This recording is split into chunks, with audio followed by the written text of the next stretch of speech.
नमस्कार। आप देख रहे हैं स्पेशल कवरेज न्यूज और मैं हूं आपके साथ शिव कुमार मिश्रा। मेरे साथ हैं आलोक पाठक सर। आलोक सर का बहुत बहुत स्वागत, बहुत बहुत अभिनंदन। दरअसल आज ये प्रोग्राम सबसे बड़ा सवाल आलोक पाठक के साथ अब आपको नित्य प्रति मिलेगा।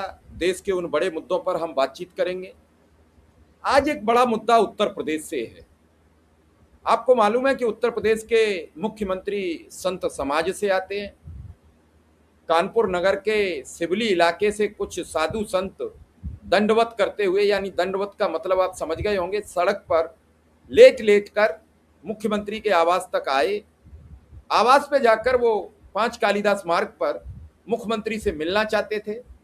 वो भूमाफिया की शिकायत करने आए थे। मंदिर की लगभग 200 बीघा वो जमीन बता रहे थे, जिस पर कुछ लोगों की निगाह है। अभी बीते दिनों योगी आदित्यनाथ जी ने कहा था, बड़ी तेजी से वो रील वायरल हुई थी कि अगर भूमाफिया कुछ करेंगे तो उसके लिए उनके पास बहुत सटीक इलाज है। ये सुनकर ही वो आए कि कानपुर की पुलिस नहीं सुन रही है, सिवली के एसएचओ नहीं सुन रहे हैं, उस इलाके के एसडीएम नहीं सुन रहे हैं। वहां पर जो पुलिस ने किया, पहले आप उस वीडियो को देख लें ताकि मन में कोई भ्रम न रहे कि हम कोई ऐसी खबर तो नहीं लाते हैं जो अलग हटके हो। ये 5 कालिदास मार्ग का बात बोल रहे हैं आप। तो ये दिखाओ नो। और ये देखिए, ये उत्तर प्रदेश की पुलिस और उसी उत्तर प्रदेश में जहाँ के मुखिया, जहाँ के मुख्यमंत्री खुद संत हैं। ये कैसे कानून तोड़ रहे हैं आप? कहाँ का परमिशन? ये देख लो कहाँ का 90 दिन का कानून है मेरा। ये देख लो रामधुन करने का। ये पढ़ो आप हिंदी में लिखा, I have fully capacity and कानून act everything I known well, but why are you touching me? What is the reason? इसलिए क्या answered me first of all. रुक जाइए। वहाँ पर साधु संतों को कट्टा लहरा रहा, हमारी मोटरसाइकिल भी छीन लिया, हमारा बैग छीन लिया, उन्होंने गोली भी चला दिया और हमारी मोटरसाइकिल छीन लिया, हमारा बैग छीन लिया, मोबाइल छीन लिया। अरे तो आप पुलिस, आपसे क्या लेना देना मुझको? हमारा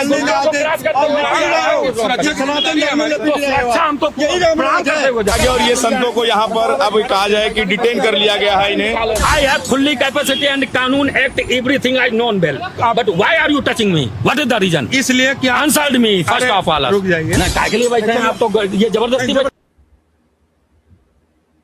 ये हो रहा है उत्तर प्रदेश के शासन में। लोग परेशान हैं, लोग अपनी शिकायत मुख्यमंत्री से करने आ रहे हैं कि हुजूर बचा लीजिए, माई बाप बचा लीजिए। बड़ा बुरा हो रहा है इस राज्य में। जो सोचते हैं उससे ज़्यादा हमें कष्ट झेलने पड़ रहे हैं, लेकिन इन कष्टों को सुन कौन रहा है? ये खबर जब वीडियो वायरल हुआ तो मामला ब्रजेश पाठक तक पहुंचा। तो ब्रजेश पाठक जी ने इस मामले में इन साधुओं को अपने यहाँ बुलाया, फिर उन्होंने बात सुनी। वो वीडियो भी देख लें। अपनी तरफ से। और काम किससे का? डीएम कानपुर नगर से है।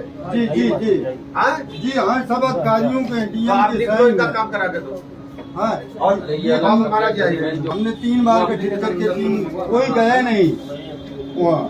ये वाली ना तुम लिख लो। अरे वो अंदर ले गए। आप चिंता मत करो, जो अंदर दरखास्त गई है पूरा मंगाओ और बाबा का पूरा काम लिखो और हमारी बात करा करके सुनिश्चित करो कि बाबा की जमीन पर कब्जा कोई न करे, बाबा की पूरी मदद हो।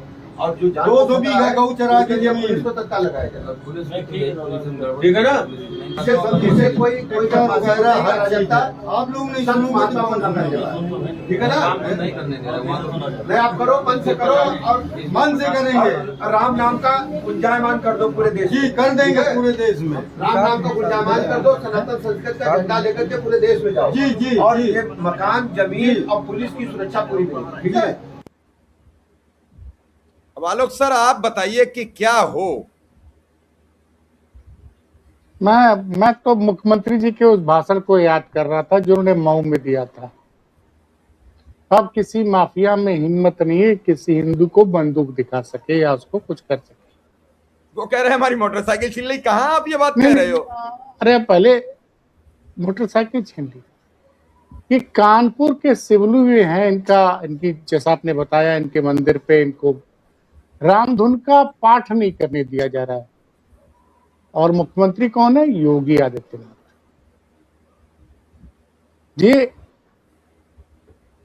ये लोग आज पहुंचे थे गर्मी में, लेट लेट के वो कानपुर से बताया जा रहा था कि लोग मुख्यमंत्री आवास तक पहुंच गए थे। अब इन साधु संत लोग को जानकारी नहीं थी कि आज मुख्यमंत्री जी नहीं है। तो पुलिस को सबसे बड़ी बात यह है कि मेरा सवाल अपर मुख्य सचिव गृह से है, अगर सुने तो खैर उनका फुर्सत कहाँ होती है, या उत्तर प्रदेश के संभावित परमानेंट डीजीपी राजीव कृष्णा जी से भी है। अभी हुए कि नहीं हुए, कार्यकारी तो है, परमानेंट होने की उनके भक्त लोग बता रहे हैं कि वो परमानेंट हो जाएंगे। तो राजीव कृष्णा जी बड़े सज्जन आदमी लगते हैं मुझे। उनसे भी सवाल है कि भाई मुख्यमंत्री के आवास तक अगर 3, 4, 5 साधु आ रहे हैं और अपनी पीड़ा बता रहे हैं, तो एक अधिकारी जो होता उसको ढंग से बात करना चाहिए था, बैठाना चाहिए था। मुख्यमंत्री के यहाँ रिसेप्शन वगैरह सब होता है उनके बाहर, गेट के बाहर।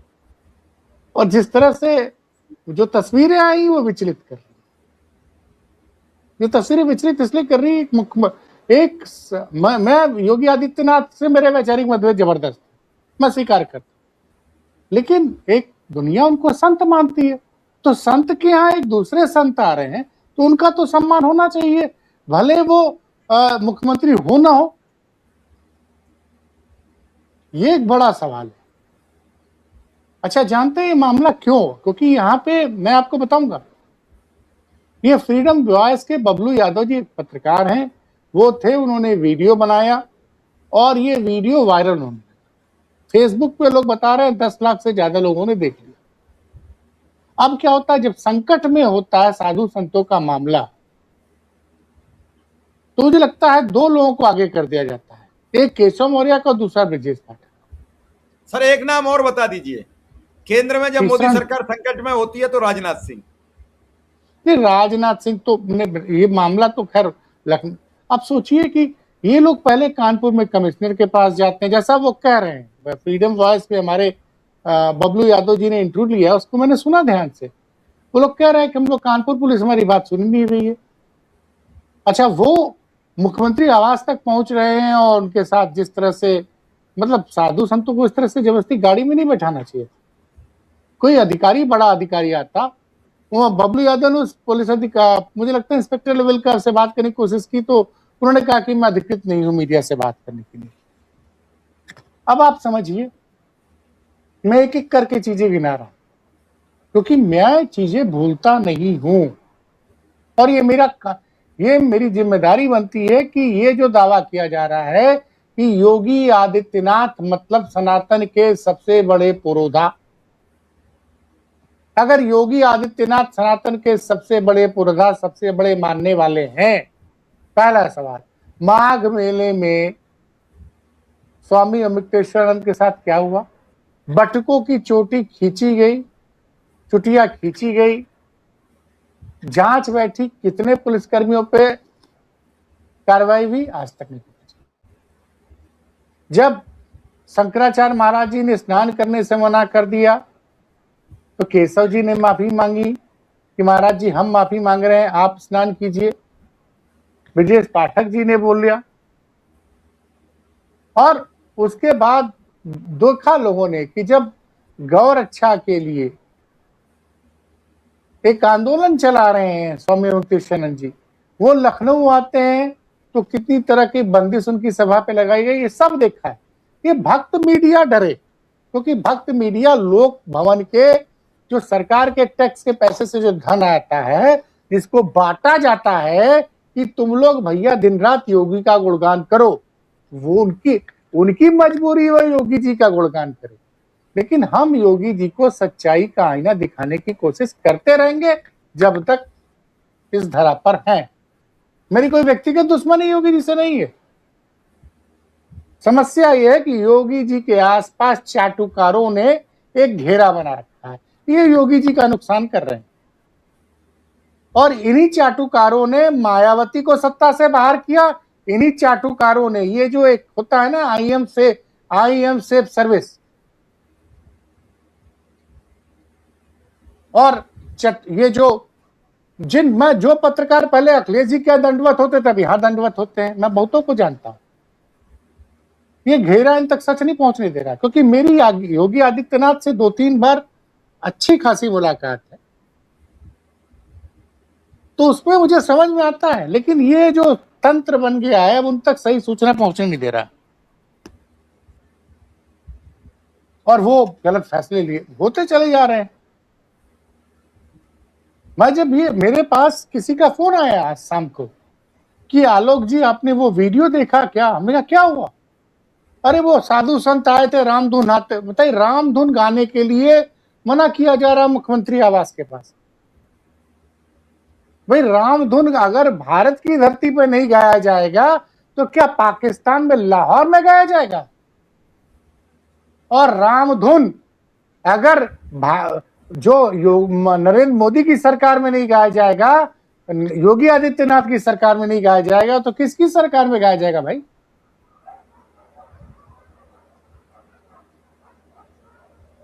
वो स्वामी जी महाराज बता रहे हैं कि भैया मैंने नर्मदा नदी का वो किया, उसके बाद मैं कानपुर में सिबली में यज्ञ करना चाहता हूं, रोका जा रहा है। शिव कुमार जी, कल दिन भर सोशल मीडिया पे चला था, खुरपेच नाम का ट्विटर हैंडल है, उनके जो लोग उस ट्विटर हैंडल को चलाते हैं उनको मैं प्रणाम करता हूं, उनके साहस को मैं प्रणाम करता हूं। मेरी उम्र 58 साल होने वाली है, लेकिन और 1991 से मैं देश की सबसे बड़े मीडिया हाउस में जुड़ गया था, 1991 में 21 साल की उम्र में।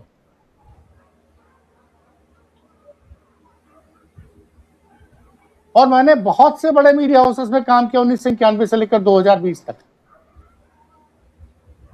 लेकिन इतनी डेडिकेटेड टीम नहीं देखी जो खुरपेच की टीम है। कानपुर में एक फौजी की जमीन पे कब्जा किया गया, कोई खबर नहीं बनी। खुरपेच ने कल दिन भर ट्वीट किया है। पहले उस फौजी का कुछ और बयान आया, बाद में बयान आया कि वहां पे कब्जा और निर्माण रुकवा दिया गया। कहां का मामला था? कानपुर पे। मैं गिनते जाइए आप। आईटीबीपी के जवान की मां का हाथ काटा गया अस्पतालों की लापरवाही के द्वारा। जब वो पहले जाता है तो एक उत्तर प्रदेश पुलिस के अधिकारी कहते हैं उस आईटीबीपी के जवान को, ए नेता इधर आओ। खैर, कानपुर के पुलिस कमिश्नर की मैं दाद दूंगा, भले उनको मीडिया में उनका पीआर टीम अच्छी नहीं है। मैं एक ही चीज कहूंगा, रघुवीर लाल जी, पुलिस कमिश्नर कानपुर, आपके खिलाफ पीआर में साजिश हो रही है, जरा इसकी जांच कराइएगा। तो वो उन्होंने जो रिपोर्ट आई, पहली रिपोर्ट आई, उस पर बातचीत करने को उससे जवान संतुष्ट नहीं, तो तुमने खुद कमांडेंट को बुलाया आईटीबीपी के कमांडेंट आए और आईटीबीपी के डॉक्टर्स आए और सीएमओ को बुलाया और दोबारा जांच की गई और दोषी अधिकारियों पर कार्रवाई हुई। आप समझिए क्या हो रहा है। कल दिन भर चला है वो मामला। उसके बाद बात ये नहीं है, अगर कालिदास मार्ग पर जी, मैंने बात समझिए ना। मुख्यमंत्री कह रहे हैं कि किसी भी माफिया को अब वो ताकत नहीं रही किसी हिंदू को बंदूक दिखा सके। मुख्यमंत्री मऊ में बोल के जाते हैं, दिन में रात होते गाजीपुर के एक होटल व्यवसायी के इकलौते बेटे को भून देते हैं अपराधी उसके होटल के बाहर ही।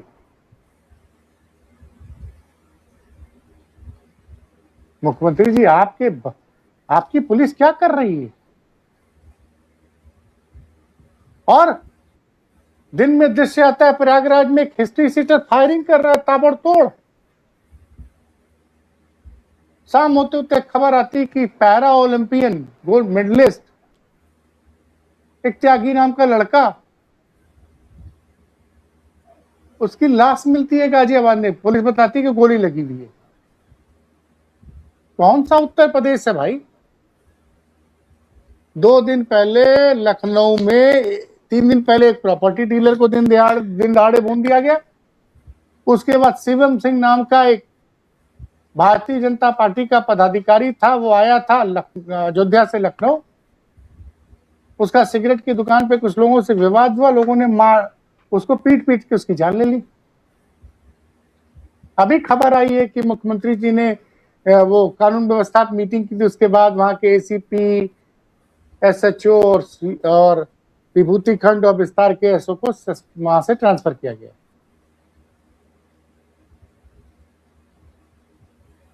मेरा सवाल ये है श्री कुमार जी, ये पूछ रहा हूं कि जिन लोगों ने बटुकों की चोटियां चुरकी पकड़ के, चुरकी मतलब ब्राह्मण समाज के लिए चुरकी उसका आत्मसम्मान होता है, खींचा था, और ये किसी सपा शासन में नहीं हुआ है, ये डबल इंजन की सनातन की, घोर सनातन की बात करने वाले नरेंद्र मोदी और योगी आदित्यनाथ की सरकार में हुआ। 14 माघ में मौनी अमावस्या के दिन की घटना है। इस घटना को अब 4 महीने से ऊपर बीत गया, 21-22 जनवरी घटना है।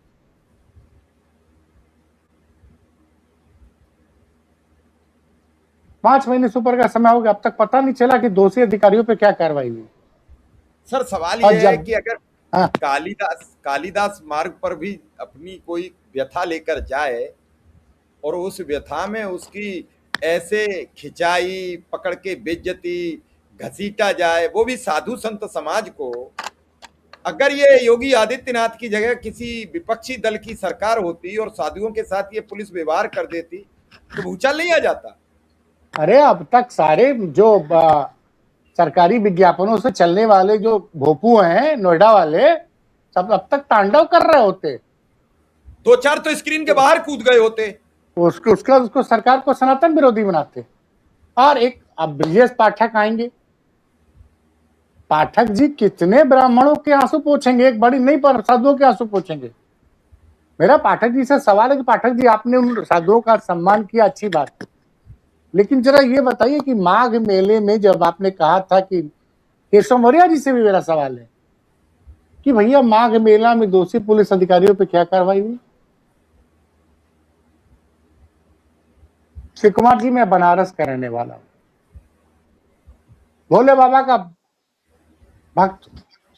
मेरे लिए भोले बाबा कड़ में व्याप्त है, हर जगह मेरे साथ भोलेनाथ रहते।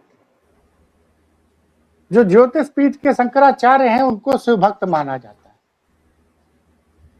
स्वरूपानंद सरस्वती के शिष्य हैं स्वामी अभी शंकराचार्य जो है अमृतेश्वरानंद जी। स्वरूपानंद सरस्वती को साक्षात शंकर भगवान का स्वरूप माना जाता था।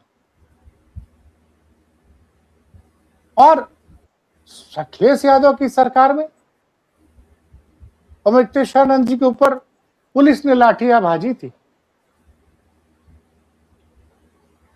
बाद में अखिलेश जी ने शंकराचार्य जी से हरिद्वार में मिलकर खुद माफी मांगी थी। क्या मुख्यमंत्री जी ने एक शब्द भी, खेद भी प्रकट किया तो अमृतेश्वरानंद के साथ जी क्या हुआ?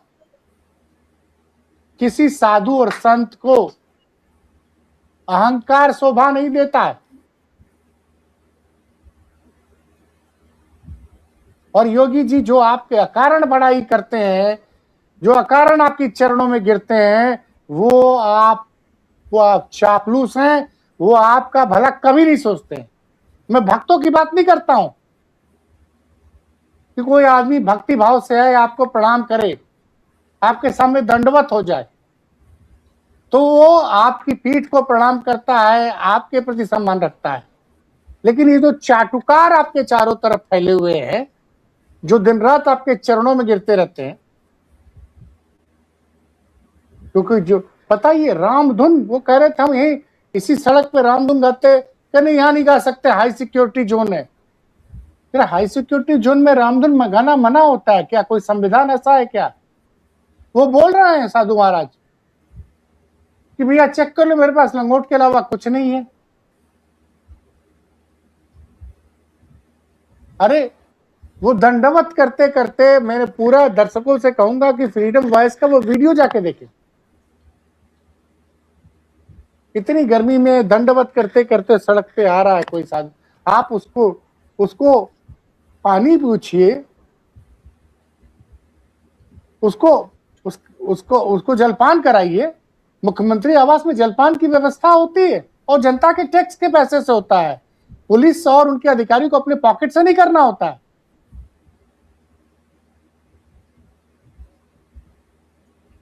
मुख्यमंत्री जी नहीं थे तो मुख्यमंत्री के यहाँ तो एक ने एक तमाम आईएएस उनके सचिव होते हैं, विशेष सचिव होते हैं, डे अफसर होते हैं। लोग क्या कर रहे थे? और ऐसा नहीं है कि तमाम बड़े अधिकारी जो है सीसीटीवी पे सब कुछ मॉनिटर करते हैं, उस सड़क से कौन गुजर रहा है, क्या गुजर रहा है। माफ कीजिएगा, हमारे पत्रकार साथी अभिषेक उपाध्याय लिखते हैं कि सत्ता ने दुत्कारा, पाठक जी ने दुलारा। अरे भाई साहब, साधु संत को प्रेम से बोल दीजिए। किसी को दुत्कारने के बाद आप उसका सम्मान नहीं करते हैं, उसके वो अपमान को आप नहीं वापस ला सकते। और ये सनातनियों की सरकार है।